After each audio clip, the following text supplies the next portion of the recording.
Bitcoin dan era teknologi finansial dunia.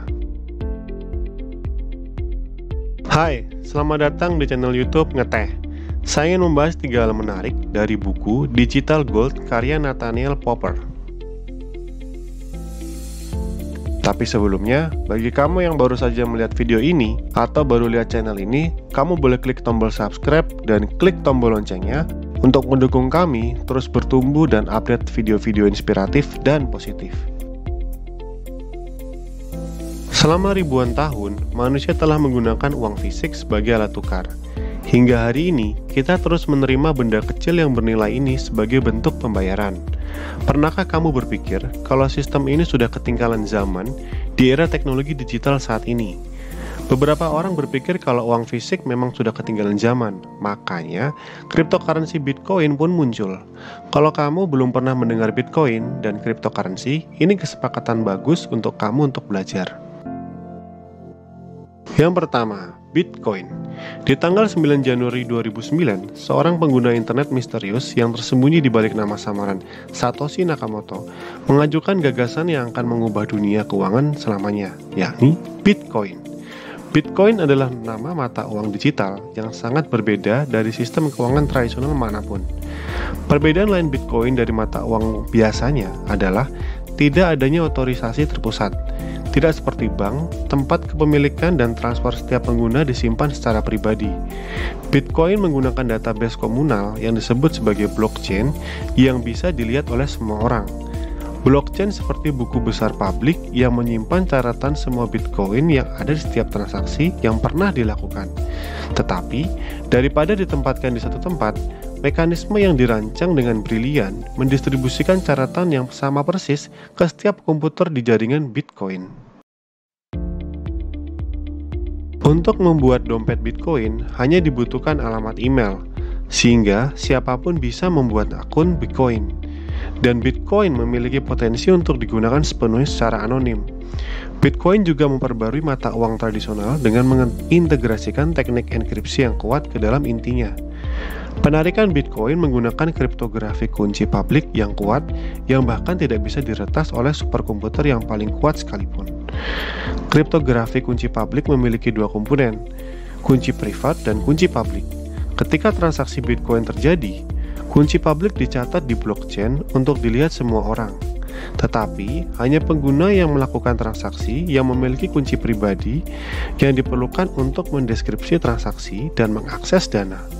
Dengan ini, Bitcoin bisa membypass sistem keamanan terpusat seperti bank.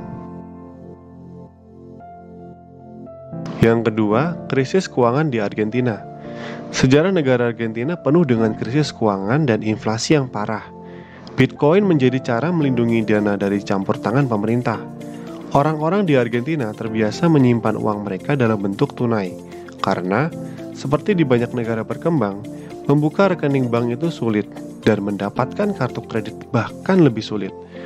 Orang Argentina tidak mempercayai manajemen mata uang pemerintah sama sekali, karena mereka telah melihat uang mereka menjadi tidak berharga karena inflasi yang cepat pada beberapa kesempatan di masa lalu. Jadi, ketika Bitcoin tiba, mereka melihatnya sebagai tempat yang aman dan stabil untuk menyimpan uang mereka, meskipun mereka belum bisa membelanjakannya langsung di Argentina. Sebagai tambahan informasi, sejak awal tahun 2013, peso Argentina telah turun 25% terhadap US dollar, sementara Bitcoin telah meningkat 860% yang mencengangkan banyak orang.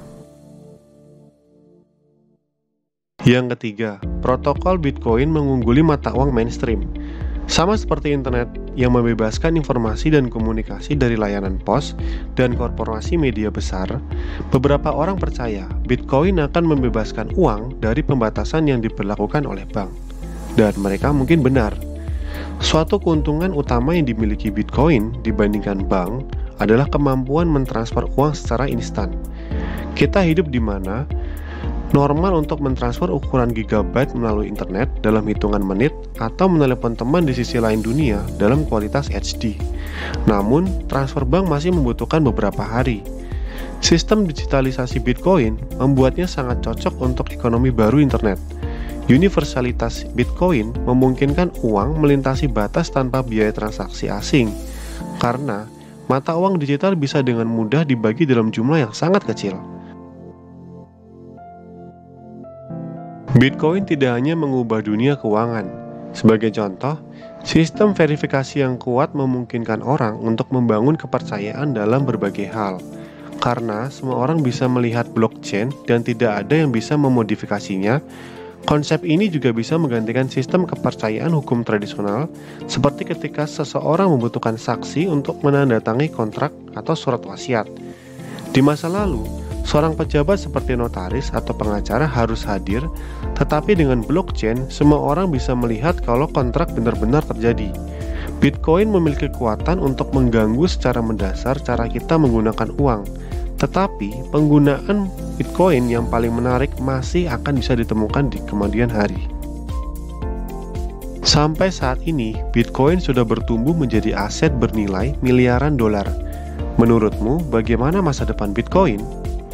Jika kamu suka dengan video ini, kamu bisa memberikan like dan komen apa hal menarik dari buku ini.